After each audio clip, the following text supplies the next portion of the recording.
শিলা দেবী তার বড় ছেলে প্রীতম, ছোট ছেলে রতন এবং বড় বৌমা চন্দ্রানীর সঙ্গে বাস করে। শিলা দেবীর জীবনে একটাই দুঃখ, তার বড় বৌমা একদমই রান্না করতে পারে না। সে যখন তার বড় বৌমাকে বাড়ির বউ বানিয়ে নিয়ে আসে, তখন বড় বৌমার বাপের বাড়ি থেকে বলা হয়েছিল যে মেয়ে একেবারে রান্না বান্নায় পারদর্শী।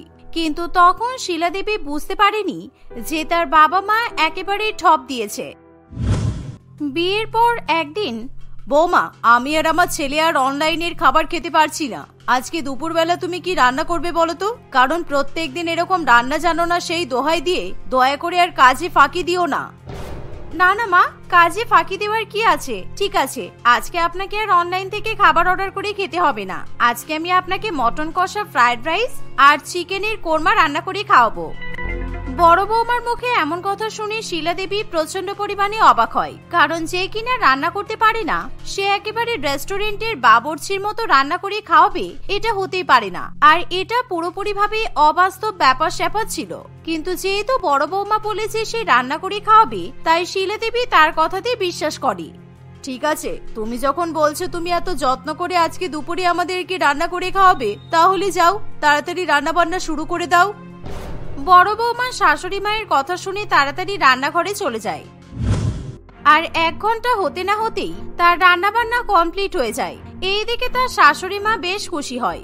আর শিলা দেবী যখন তার ছেলের সঙ্গে দুপুরবেলা খাবার টেবিলে খেতে বসে, সেই সময়, এই নিন মা, আপনাদের মটন কষা, ফ্রাইড রাইস আর চিকেন কোরমা আমি পরিবেশন করে দিলাম, আপনারা তাড়াতাড়ি খেয়ে নিন। এই বলে চন্দ্রানী যখন তাদের পাতে ভালো ভালো খাবার পরিবেশন করে, তখন তাদের নাকে একটা বাসি গন্ধ আসে। ফলে শিলা দেবী ভালো করে বুঝতে পারে যে তার বড় বৌমা সেই রান্না নিজে করেনি। কি ব্যাপার, এসব রান্নাগুলো থেকে এরকম বাসি গন্ধ বেরোচ্ছে কেন? তুমি যদি আজকে এতগুলো রান্না নিজের হাতে করে থাকো, তাহলে এরকম বাসি গন্ধ হওয়ার তো কথা নয়। এ কি মা, আমি আপনাকে কোথায় বললাম যে আমি নিজের হাতে রান্না করে খাওয়াবো? আমি বলেছি আজকে আমি আপনাকে খাওয়াবো। সুতরাং এই রান্নাগুলো আমি ফ্রিজ থেকে বের করেছি আর মাইক্রো ওভেনে গরম করে আপনাদেরকে পরিবেশন করে দিয়েছি, কারণ এত কিছু রান্না তো আমার পক্ষে করা সম্ভব নয়। শিলা দেবী এবং তার 2 ছেলে বড় বৌমার এরকম কথা শুনে একেবারে অবাক হয়। অনেক হয়েছে বড় বৌমা, আমি আর প্রত্যেকদিন এরকম বাসি আর অনলাইনের খাবার খেতে পারবো না। এবার মনে হচ্ছে ছোট ছেলের বিয়ে দিয়ে আমাকে ছোট বউকে বাড়িতে নিয়ে আসতে হবে, যে কিনা সব রান্না বান্নার দায়িত্ব নেবে। কারণ তোমার দৌড় কত দূর আমি বুঝে গেছি।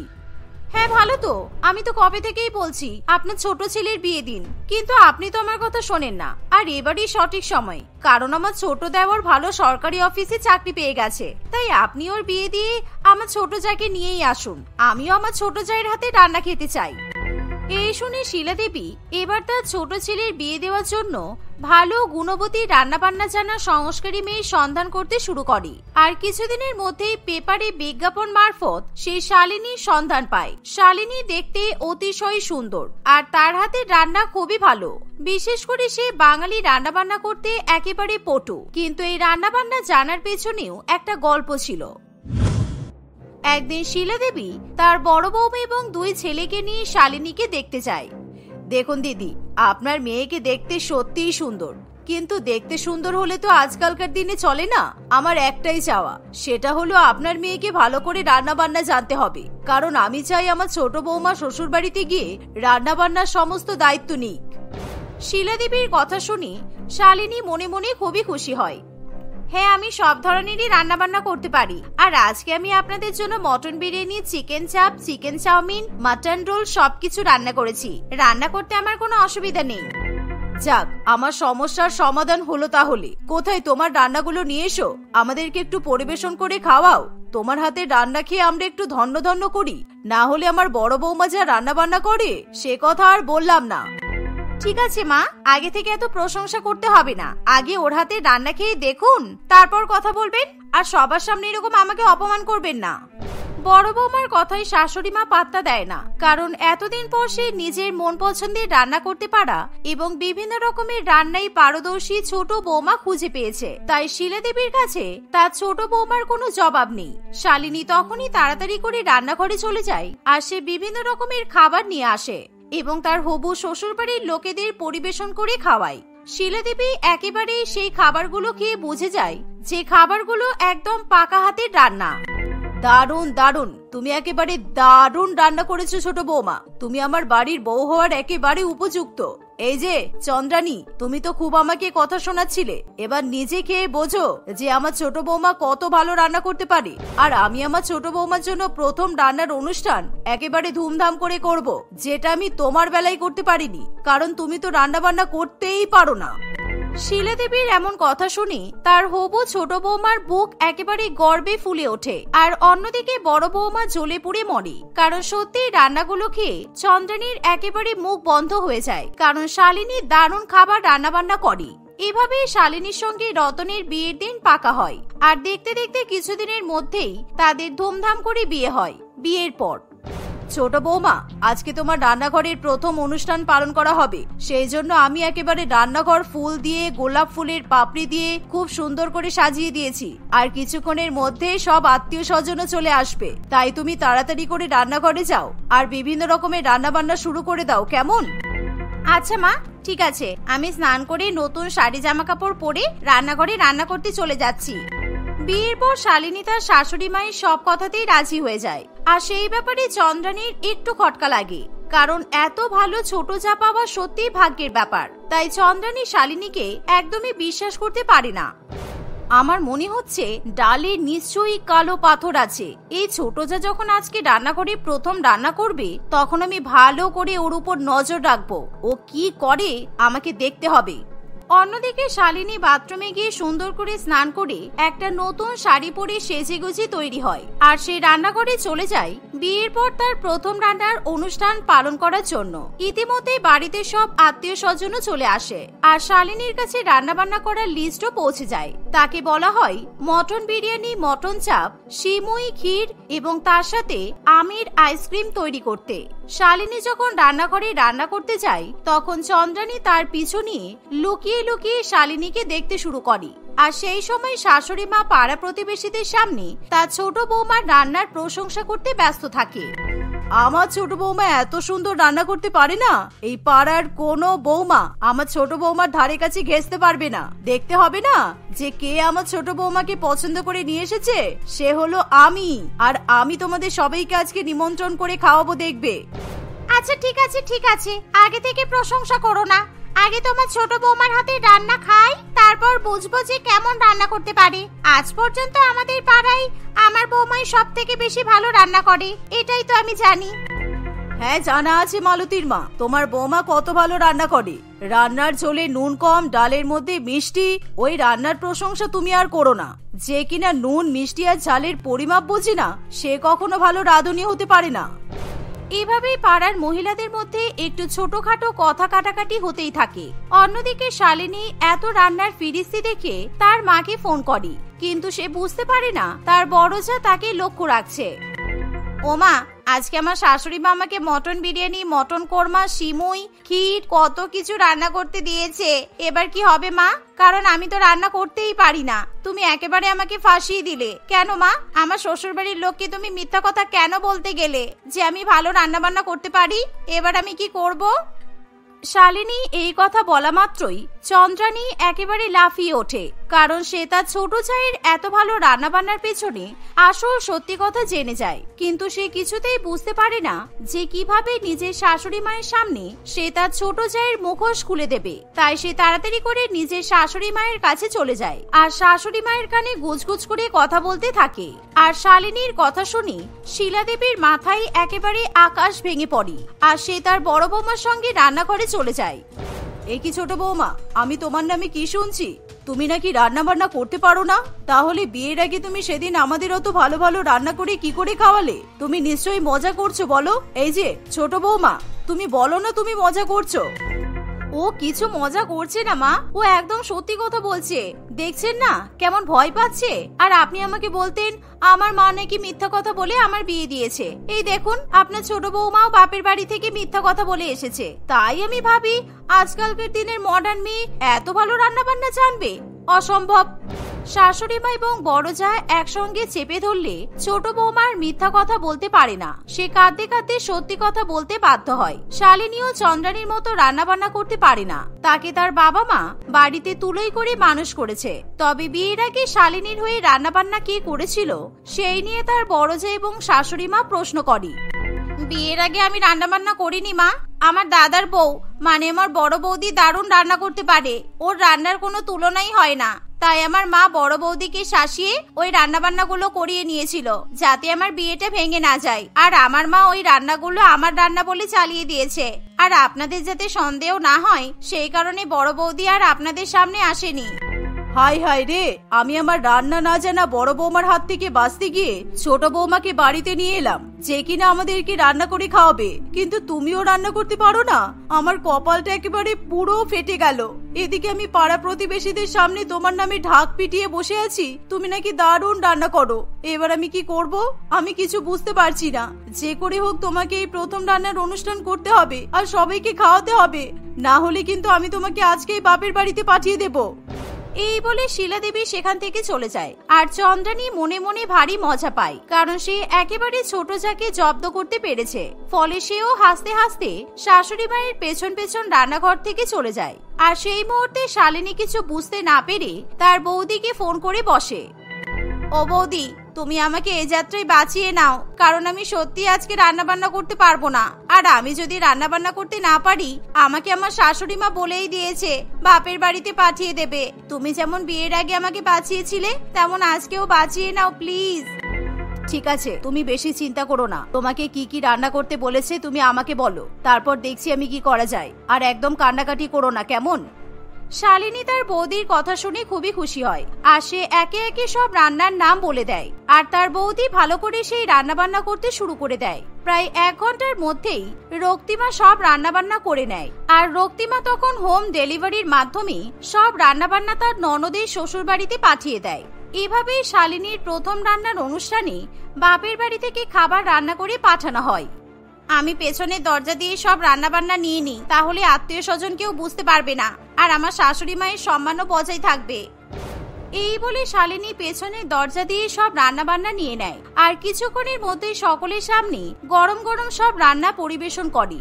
এত সব রান্না দেখে তার শাশুড়ি মা এবং বড় যা একেবারে অবাক হয়ে যায়। আর সেই রান্না খেয়ে শালিনীর প্রথম রান্না সকলেই প্রশংসা করে। সকল আত্মীয় স্বজন কিছুক্ষণ পর সেখান থেকে চলে গেলে শালিনী তার শ্বশুর বাড়ির লোকেদের সামনে সত্যি কথা বলে। যাই হোক, তুমি যে তোমার বাপের বাড়ি থেকে খাবার আনিয়ে এই প্রথম রান্নার অনুষ্ঠানটা পালন করেছো আর আমার সম্মান রক্ষা করেছো, তাতেই আমি তোমাকে 1000 টাকা উপহার দেব। আর এই যে তোমাদের দুজনকেই বলছি, এবার আমি তোমাদেরকে কুকিং ক্লাসে ভর্তি করব। রান্না বান্না শিখে আমাকে রান্না করে খাওয়াবে, কারণ তোমাদেরকে আমি আজ ছেড়ে কথা বলবো না। শাশুড়ি মায়ের এমন কথা শুনে দুই বৌমা চুপ করে থাকে। আর দুই বৌমাকে কিছুদিনের মধ্যেই তাদের শাশুড়ি মা কুকিং ক্লাসে ভর্তি করে দেয়। আর কিছুদিনের মধ্যেই তারা মোটামুটি কাজ চালানোর মতো রান্নাবান্না শিখে নেয়। আর তারপর থেকে শিলা দেবীর জীবনে আর কোনো কষ্ট থাকে না। তারা সকলে মিলেমিশে সংসার করতে থাকে। চুমকি দমদম গার্লস স্কুলে পড়াশোনা করে। সে পড়াশোনাতে খুবই ভালো ছিল আর তার নিয়ম অনুবর্তিতা নজর করার মতো, তাই তাকে স্কুলের সকল শিক্ষক এবং শিক্ষিকারা ভীষণ ভালোবাসে। আর এর ফলেই অন্যান্য স্কুল ছাত্রীরা চুমকির উপর হিংসা করে। প্রতি বছর চুমকির পরীক্ষায় প্রথম হওয়া ছিল এই হিংসার মূল কারণ। চুমকি প্রত্যেকদিন সকালবেলা 6টার সময় ঘুম থেকে উঠে আগে ফ্রি হ্যান্ড এক্সারসাইজ করে এবং তারপরেই মাথা নিচু করে পড়াশোনা করতে বসে পড়ে। সকাল 9টা পর্যন্ত পড়াশোনা করার পর সে স্নান করে স্কুল ড্রেস পরে টিফিন নিয়ে স্কুলে চলে যায়। এভাবেই সকালবেলা একদিন চুমকি মাথা নিচু করে বইয়ের মধ্যে মুখ গুজে পড়াশোনা করছে। এমন সময়, এরকম করে মাথা নিচু করে পড়াশোনা করতে নেই চুমকি। তুই যদি এরকম প্রত্যেকদিন মাথা নিচু করে পড়াশোনা করিস তাহলে তোর পিঠ কিন্তু একদম কুঁজো হয়ে যাবে। সবসময় টেবিলের উপর বই রেখে শির দ্বারা সোজা করে পড়াশোনা করতে হয়। না মা, আমার পিঠে কিছু হবে না। আর আমি কতবার বলেছি পড়াশোনা করার সময় তুমি আমাকে ডিস্টার্ব করবে না। সামনেই আমার ক্লাস 9-এর অ্যানুয়াল পরীক্ষা, তাই আমাকে এখন বেশি করে পড়াশোনা করতে হবে। এখনকার দিনে ছেলে মেয়েদের কিছু বলাই যায় না, আর আমার মেয়েটাও হয়েছে তেমনই। সারাক্ষণ এরকম ভাবে মুখ গুজে পড়াশোনা করার জন্য তোর শরীর কিন্তু খারাপ হবে, তখন কি হবে দেখিস। এই বলে রত্নাদেবী রান্নাঘরে চলে যায়। এবং মেয়ের জন্য টিফিন প্যাক করতে শুরু করে। চুমকির পড়া হয়ে গেলে সে তৈরি হয়ে ব্যাগ গুছিয়ে স্কুলের দিকে রওনা দেয়। সেদিন স্কুলে গিয়ে তাদের প্রথম ক্লাস ছিল চন্দনা ম্যাডামের অঙ্কের ক্লাস। চুমকি কমলার পাশে বসে অঙ্ক করছে। এমন সময়, কমলা, আমার না হঠাৎ করে ভীষণ পরিমাণে পিঠে ব্যথা করছে রে। আমি কিছুতেই সোজা হয়ে বসতে পারছি না। আসলে কালকে রাত্রিবেলা সারা রাত জেগে আমি মাথা নিচু করে পড়াশোনা করেছিলাম, তাই জন্য মনে হচ্ছে আমার এখন খুব কষ্ট হচ্ছে। ঠিক হয়েছে, পিঠে ব্যথা করছে, বেশি বেশি পড়াশোনা করলে এরকমই হবে। এখন চুপচাপ অঙ্ক কর, আমাকে ডিস্টার্ব করিস না। আমাকে ভালো করে বোর্ড দেখে অঙ্ক টুকতে দে। এভাবেই কমলা চুমকির কথাতে কোনো পাত্তা দেয় না। কিন্তু হঠাৎ করেই চুমকির ভীষণ পরিমাণে পিঠে ব্যথা বেড়ে যায় আর সে ধীরে ধীরে কুঁজো হতে শুরু করে। তাকে এরকম কুঁজো হয়ে বসে থাকতে দেখে ক্লাসের সকলেই হাসি ঠাট্টা করতে শুরু করে। কিন্তু চুমকি পিঠ যন্ত্রণা সহ্য করতে না পেরে কেঁদে ওঠে। স্ট্যান্ড আপ চুমকি, তুমি এরকম ভাবে আমার ক্লাসের মধ্যে কুঁজো হয়ে বসে কান্নাকাটি করছো কেন? তোমার মতো ফার্স্ট গার্লের থেকে এই বিহেভিয়ার আশা করাই যায় না। উঠে দাঁড়িয়ে পড়ো এক্ষুনি। আমি আমার ক্লাসে এরকম অসভ্যতা আমি মেনে নেব না। ম্যাডামের কথা শুনে চুমকি ভয় পেয়ে যায় আর সে উঠে দাঁড়ানোর চেষ্টা করে, কিন্তু সে কিছুতেই সোজা হয়ে উঠে দাঁড়াতে পারে না। চুমকি ম্যাডামের সামনে সে কুঁজো হয়ে দাঁড়িয়ে থাকে। ফলে চন্দনা ম্যাডাম তাকে আরো বকাবকি করতে শুরু করে। ম্যাডাম, আমার পিঠে ভীষণ ব্যথা করছে, তাই আমি সোজা হয়ে দাঁড়াতে পারছি না। ম্যাডাম, আমাকে দয়া করে আমার বাড়িতে পৌঁছে দিন, না হলে আমার শরীর আরো খারাপ করবে। আর পিঠে ব্যথার সাথে সাথে আমার গা হাত পা ভীষণ পরিমাণে চুলকাতে শুরু করেছে। এই বলে চুমকি তার গা হাত পা চুলকাতে শুরু করে দেয়। এমনকি সেই মুহূর্তে তার সারা গায়ে বসন্তের দাগের মতো গোটা গোটা লাল লাল ফোসকা ওঠে। এমন অবস্থা দেখে চন্দনা ম্যাডাম তাকে আর কিছুতেই ক্লাসে বসতে দেয় না। এমনকি কোনো ছাত্রীও চুমকির পাশে বসতে চায় না। এমা, তোমার তো মনে হয় পক্স হয়েছে। চুমকি, তুমি এক্ষুনি আমার ক্লাস থেকে বেরিয়ে যাও, কারণ তোমার এই রোগ সারা স্কুলে ছড়িয়ে পড়বে আর আমাদের অন্যান্য ছাত্রীদের আর অন্যান্য শিক্ষক শিক্ষিকাদেরও তোমার মতো পক্স হয়ে যাবে। যাও, এক্ষুনি ক্লাস থেকে বেরিয়ে যাও। তুমি একা একা বাড়ি ফিরে যাও, তোমার সঙ্গে কেউ যেতে পারবে না। এই শুনে চুমকি কাঁদতে কাঁদতে ক্লাস থেকে বেরিয়ে যায়। সে প্রথমে ওরকম গায়ে বসন্তের দাগ নিয়ে স্কুলের সিকিউরিটি গার্ডের কাছে যায়। বিমল কাকু, আমার গায়ে দেখো না কেমন লাল লাল দাগ উঠেছে, আর আমার সারা শরীর ভীষণ পরিমাণে চুলকাচ্ছে, আর আমার পিঠে ব্যথা করছে বলে আমি কুঁজো হয়ে যাচ্ছি। তুমি আমাকে একটু বাড়িতে পৌঁছে দেবে? আমি একা একা বাড়িতে যেতে পারবো না। হাই হাই, তুই এরকম গায়ে লাল লাল ফোসকা নিয়ে আমার কাছে এসেছিস কেন? আর আমি তোকে কোনোভাবে বাড়িতে পৌঁছে দিতে পারবো না, কারণ তোর এরকম খারাপ রোগ যদি আমার হয়ে যায় তাহলে তো আমাকে স্কুলে রাখবে না। তুই বরং একা একা বাড়িতে যা। তোমরা সবাই আমার সঙ্গে এরকম করছো কেন? কালকে যতক্ষণ পর্যন্ত আমার শরীরে কোনো রোগ ছিল না ততক্ষণ পর্যন্ত সবাই আমাকে ভালোবাসতো। আজ এই আমার গায়ে লাল লাল ফোসকা উঠেছে আর আমি কুঁজো হয়ে গেছি, আর তখন আমার সঙ্গে সবাই খারাপ ব্যবহার করছে। এভাবেই চুমকি সবার কাছে সাহায্য চাইতে থাকে, কিন্তু কেউ তাকে ছুঁতে পর্যন্ত রাজি হয় না। তাই সে একাই কাঁদতে কাঁদতে স্কুলের বাইরে বেরিয়ে যায়। আকাশে চড়া রোদের মধ্যেই সে হাঁটতে হাঁটতে বাড়ির দিকে রওনা দেয়। তখন সে এক অটোওয়ালাকে দাঁড় করায়। অটোওয়ালাও চুমকির এরকম অবস্থা দেখে তাকে কিছুতেই অটোতে তুলতে রাজি হয় না। তুই যদি এরকম তোর রোগ নিয়ে আমার অটোতে বসিস তাহলে তোকে দেখলে তো কোনো প্যাসেঞ্জারই আমার অটোতে বসতে চাইবে না, তাই আমি তোকে বাড়িতে পৌঁছতে পারবো না রে। এই বলে অটোওয়ালা সেখান থেকে চলে যায়। চুমকি আরো ভীষণ পরিমাণে কাঁদতে থাকে, আর রোদের তাপে তার গায়ে বসন্তের দাগ আরো যেন তীব্র হয়ে ওঠে। চুমকি সহ্য করতে না পেরে অজ্ঞান হয়ে রাস্তায় পড়ে যায়। সে রাস্তায় পড়েছিল, তবুও পথচারীরা তাকে সাহায্য করে না, কারণ সবাই ভয় পায় এই রোগ তাদের গায়ে ছড়িয়ে পড়লে তাদের ক্ষতি হতে পারে। সেই সময় হঠাৎ করে একজন ডাক্তারবাবুর গাড়ি চুমকির সামনে এসে দাঁড়ায়। এই ড্রাইভার, গাড়ি থামাও। একটা রোগী ছাত্রী এরকম অজ্ঞান হয়ে রাস্তায় পড়ে আছে আর পথচারীরা তাকে তো কেউ সাহায্যই করছে না। কিন্তু স্যার, ওই মেয়েটাকে দেখে যা বোঝা যাচ্ছে ওর পক্স হয়েছে, তাই আপনি যদি এখন ওকে সাহায্য করতে চান তাহলে আপনারা তো ওই রোগ হয়ে যেতে পারে। আপনার কোনো দরকার নেই স্যার। আপনি যদি অসুস্থ হয়ে পড়েন তাহলে আপনার চিকিৎসা কে করবে? তোকে এত চিন্তা করতে হবে না, কেননা কোনো অসুস্থ মানুষকে সাহায্য করা আমার কর্তব্য। একটা ছোট স্কুল ছাত্রী রাস্তায় এরকম অজ্ঞান হয়ে পড়ে আছে আর তাকে দেখেও আমি চলে যাব?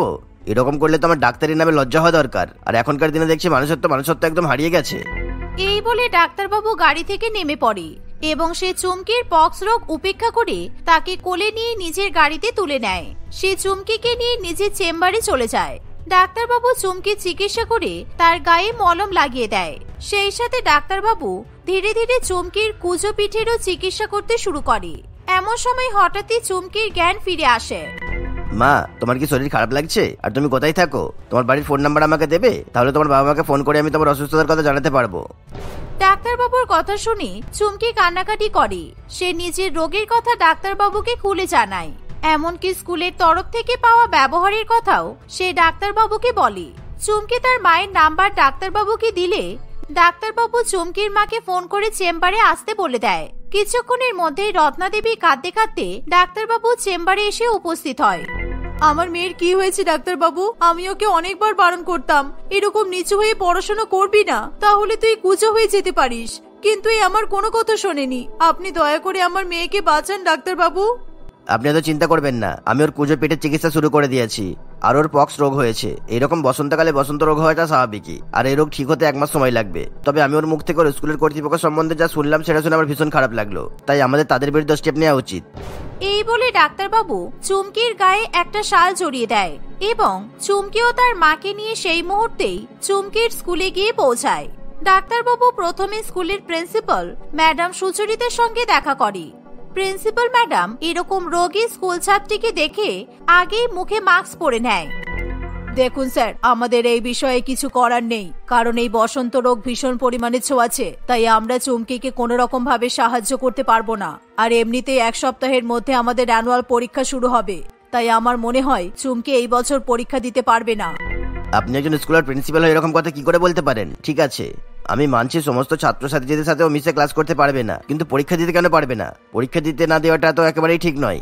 দেখুন, আমার এখন আপনাদের সঙ্গে বেশি কথা বলার সময় নেই, তাই আপনারা এবার আসতে পারেন। আর এমনিও চুমকি পড়াশোনাতে ভালো, তাই 1 বছর ড্রপ দিয়ে পরের বছর যখন পরীক্ষা দেবে তখন চুমকি নিশ্চয়ই আরো ভালো রেজাল্ট করতে পারবে।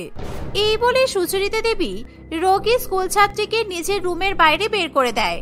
এমন অবস্থায় চুমকিকে দেখে অন্যান্য ছাত্রীরা তাকে খেপাতে শুরু করে, আর কেউ চুমকিকে ছুঁতে পর্যন্ত চায় না। তুই আবার স্কুলে এসেছিস চুমকি?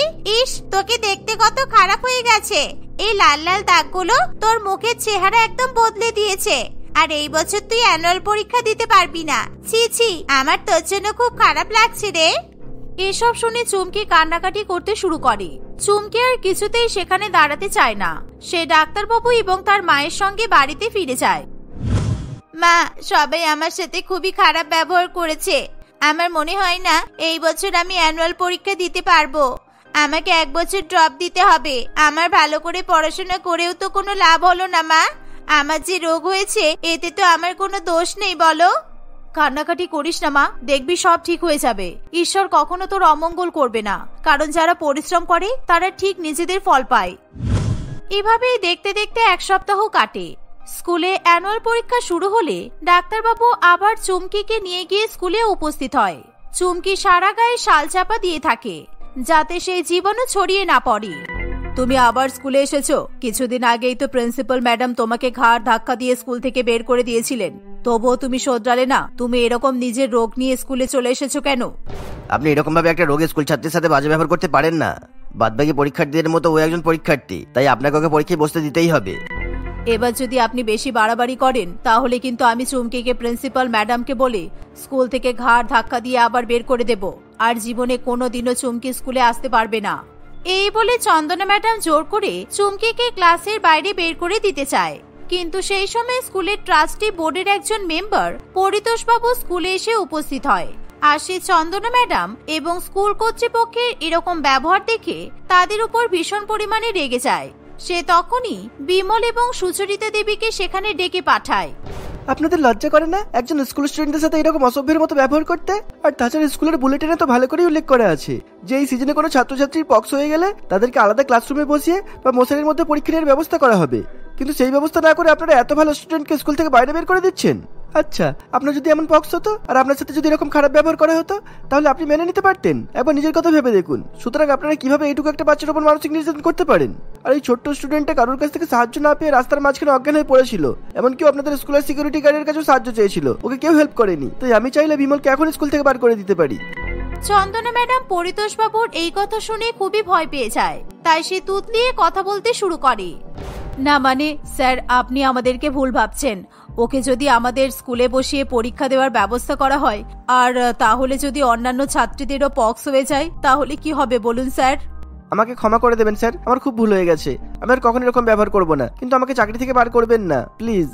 আমিও মানছি যে আমার ভুল হয়েছে, তাই আমি অন্য ক্লাসরুমে মশারি টানিয়ে চুমকির পরীক্ষার ব্যবস্থা করব, যাতে ওর কোনো অসুবিধা না হয়। এভাবে স্কুল কর্তৃপক্ষ পরিতোষবাবুর চাপে চুমকিকে পরীক্ষায় বসার অনুমতি দিতে বাধ্য হয়। চুমকির যেহেতু পক্স হয়েছিল এবং সে কুঁজো হয়ে গিয়েছিল, তাই তাকে আলাদা ক্লাসরুমে বসিয়ে পরীক্ষা দেওয়ার ব্যবস্থা করা হয়। এভাবে পরীক্ষা দিতে পেরে চুমকি খুবই খুশি হয়। চুমকির পরীক্ষা হয়ে গেলে ডাক্তারবাবু ভালো করে চিকিৎসা করে চুমকিকে সুস্থ করে তোলে। সুস্থ হওয়ার পর চুমকিকে আর কারোর কাছ থেকে খারাপ ব্যবহার পেতে হয় না।